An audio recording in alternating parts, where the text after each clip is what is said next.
Since Rajkumar will continue the panel discussion. So I would like to open it for delegates. Please move the mics.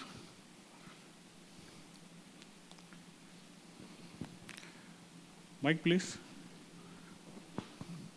If there is time, we'll do the further questions from our end, but otherwise we'll close it with the delegate questions.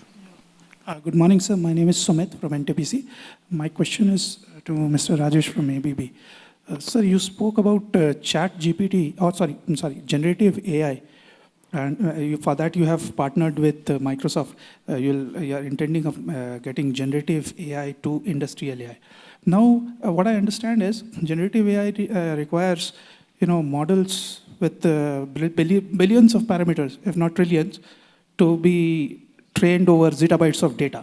That requires probably a very, very huge infrastructure, say, data centers with a power requirement of 200 megawatt, 500 megawatt, etc.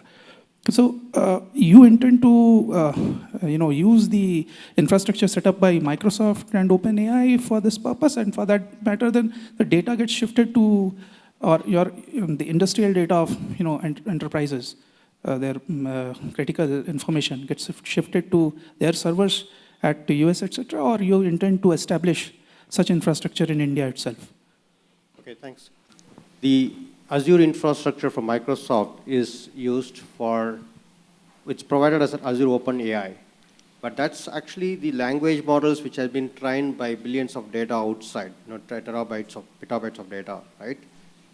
The models are all available as a service. But when we are implementing for an industrial enterprise, it will be specific to the data available within the industry data lake.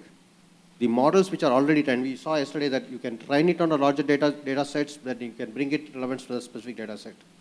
So it will be used within the context of the industrial data on an enterprise. It will be for, let's say, for a customer X, it will be within only their data. But the model training happen for different scenarios will be utilized and obviously applied for here. That's one use case. Second use case for ABB, as I showed, we have the fleet of managing these assets, the data that is ABB is maintaining with the customer's data, with the customer privacy. Here, again, the models which are trained will be used, but it's not going to go outside of the industrial enterprise, right? The data is within the industries, but the models which are trained and the technologies that are used, which have been derived from the OpenAI, will be utilized in the context of industrial AI. So as an example, I talked about digital twin generation. That's going to be generated based on the data available in your data lake. It's not going to go out. It's not like also taking the data. It's not obviously going to compromise any data privacy or the needs of industrial data to be within the same enterprise. Okay. Does it help you? Yeah, but sir, can I come up with a follow-up question? No, later on? no, sorry. Okay. You can have it during the tea break. Right. I'm Sheshadri from AB Group. My question is to Mr. Rajesh from ABB.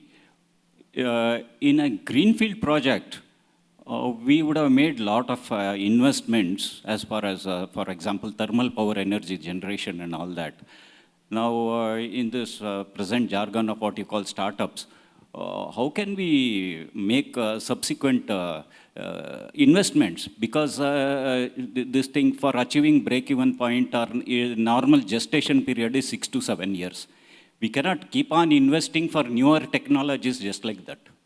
Yeah, absolutely. So it should be always starting from where we are. And you are somewhere in the part of adopting the data-driven way of running the business.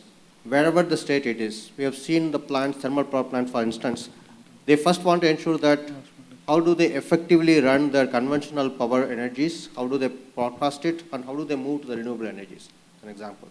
So you need to have a point of how do you move from the current status quo to the future. That needs to be a journey. New technologies are not expensive. If you don't implement it, then the programs becomes expensive. So what's important is to do it right, and of course take the learning from where it has been possibly really succeeded, where it's failed, and that knowledge, if you bring it back to our programs, I have seen that it's been very successful. So I won't think that technology and the cost of technology by itself is a deterrent.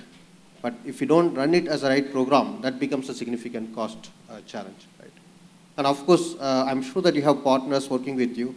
We'll be able to also help you. We are certainly your partner as well as a ABB should be able to look at protecting your existing investments, using even federated data lakes, no need to recreate again a big data lakes, use AI and analytics at steps to use it.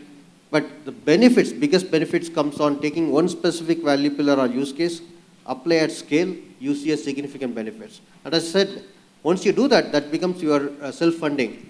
It's no more an investment. It's about the benefit you get, you are going to reuse it again for another use case. Right? Thanks, Rajesh. I'll be happy to certainly talk to you more. Sorry. Okay.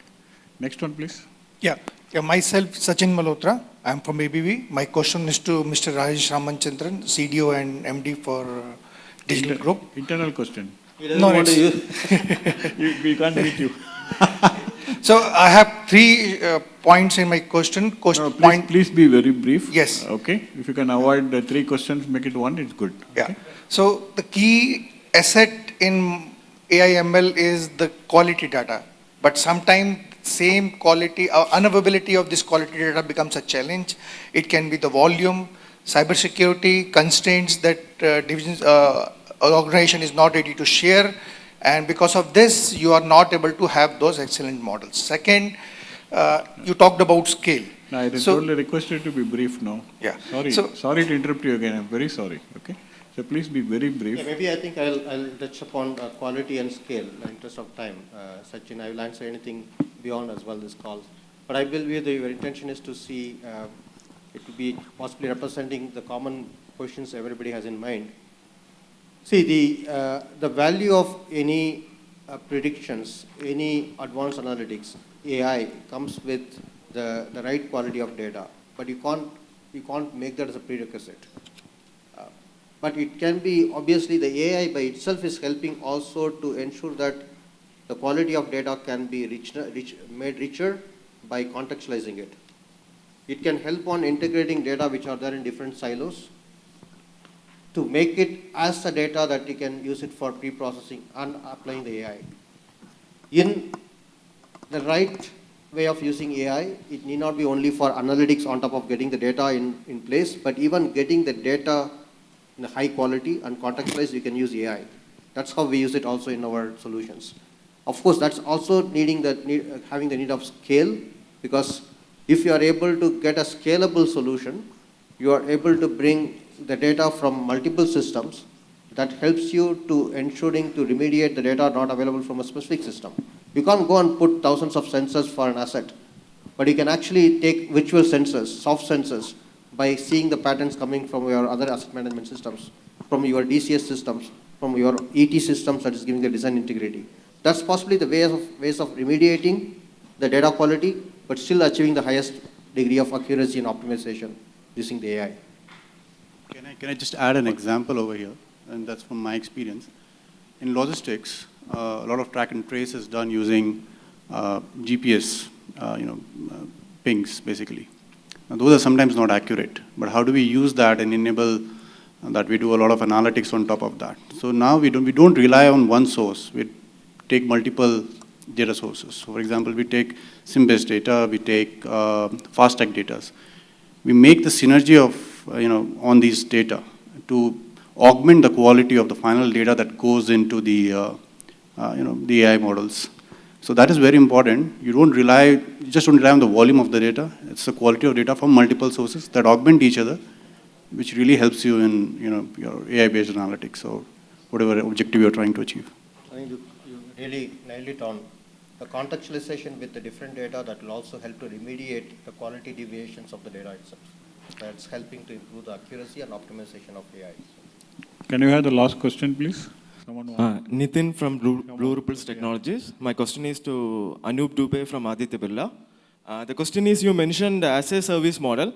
So how much is industry is accepting it? Because we are a platform builder for that. And we feel like industry is much reluctant. They want to be, still the end customer want to be owner. So how is the future other than considering SaaS? It depends on the kind of industry one is in. So when I talked about, a B2B industry is a space where it can be open to a lot of SaaS-based, as a service model, I would say. So for example, take the example of Michelin tires. They are in the product of selling tires, but now they are providing not tires, not selling tires. They are selling sustainability as a service, basically to the farmers, basically. Farmers use trucks to transport their, foods, the products. Now, what they're offering them is, the cost that you're giving to the truck drivers, you pay to us as a service, an annual subscription service. We take upon your transportation cost. And what they have done in the back is they have re-engineered their tire in a way to improve mileage, to improve the, the life cycle of their product. And in that way, basically, there is an incentive to increase the quality of the product.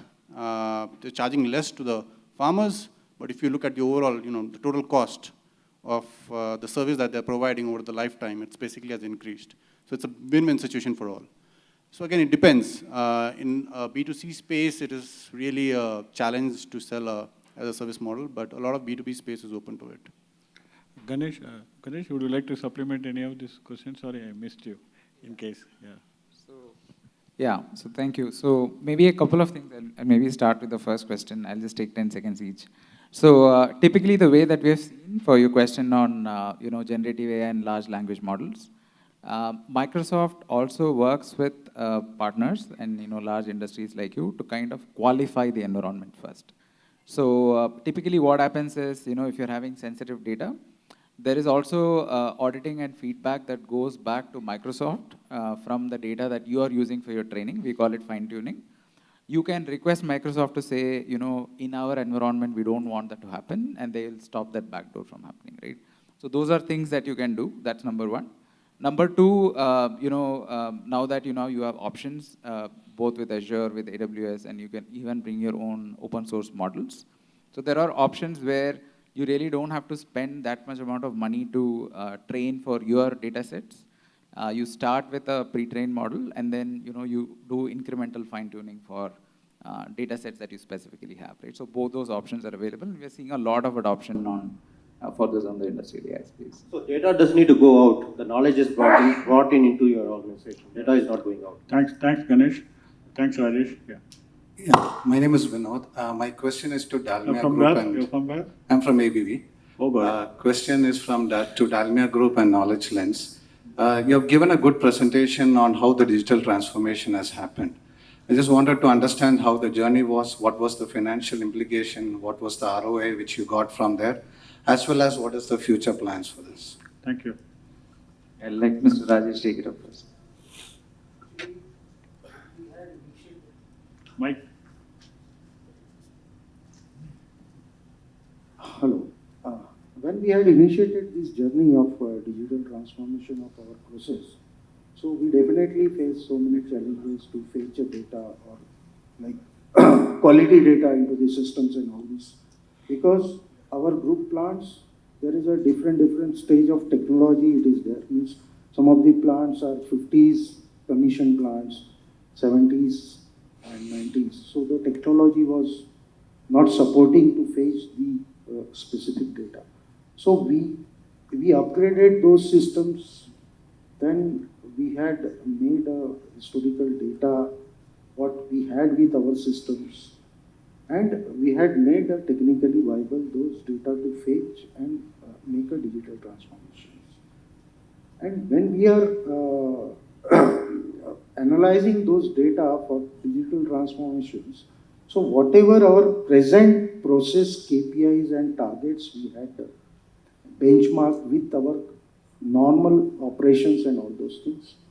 So we feel that by implementing these digital twins and close monitoring and all those things, we could able to get some improvement into the targets to achieve. We can whittle down some downtime into the quick actions.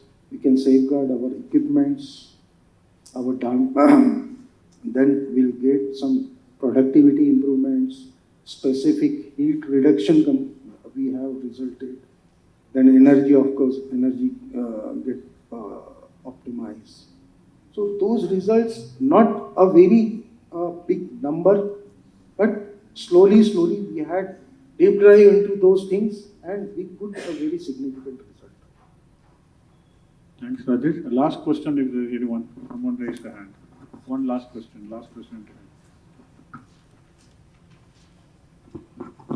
My name is Mallar Joshi from Joshi Consultants. This question is general, not be specific to particular area, but this pertains to digitization. No, I think is it With the- pertain to AI? Only. Is it pertain to Yes, the session of the theme, okay? digitization only. Because we have experts in the dais, they can Yeah. answer any questions. Yes, sir. So with increasing apartment culture all over the country, there is a need for digitization of facility management to cover the following areas like electrical energy consumption, location-wise consumption of the electrical appliances, water consumption for per person, water consumption in the common areas, consumption of spare parts, asset management, and the consumption of spare parts for STP and water treatment plant, and control on returnable items which are sent out of the gate. So like this, and traffic control. You've gone into a different segment altogether. You've gone into facility management and possibly apartment complexes. But pertains to digitization, sir. Fine, but maybe, I don't know, maybe one person, anyone can Yeah, take, maybe make I a can brief take that. reply. Maybe you Knowledge can- lens and ABB can throw some light on Yeah, this. sir, maybe you are about to complete your question. Did you have any specific things or? Now, this is what I explained. Basically, Yeah, he's yeah, talking okay. about facility Yeah, management. yeah, I'll probably take that. So, see, all the things that you mentioned, it could be, everything related to utilities, which is monitoring utilities at a line plant level at the industry. And the similar analogy is, how do you want to do it at the apartment level, right? So I think in general, people like us, ABB, we have solutions that can be taken for facility management use cases, and the same goes with what can be deployed in the industry also. So we're doing this extensively for industrial customers because that is our forte. But we do have some of the facility management kind of use cases, especially for water balancing. How do you take care of asset tracking? A costly equipment that you need to monitor on where it is deployed and how do you get it back and things like that, right? So that is just an extension. So the key thing there is the critical mass. So if you have options where this can be taken to a large section of facility management associations or industries, we are more than happy to talk to you about it. Thank you. Yeah. And just to add, ABB has a specific business for smart buildings, which is focusing on electrification, energy management, asset management. Yes, sir. Many of the solutions I talked about is also brought in industrial AI as well. It's 10% of our overall ABB business. We'll be happy to connect with you. Thank you, sir. I think it would be nice if you can interact with them after this panel discussion. Also visit them in the booths, and Sure. they have solutions. You can pick up what Sure, suits sure, you. sure. Okay, I think with this we come to the end of this session. I would like to thank all the speakers for the excellent presentation and also the delegates for a good round of questions. And thank you all. We'll break for tea.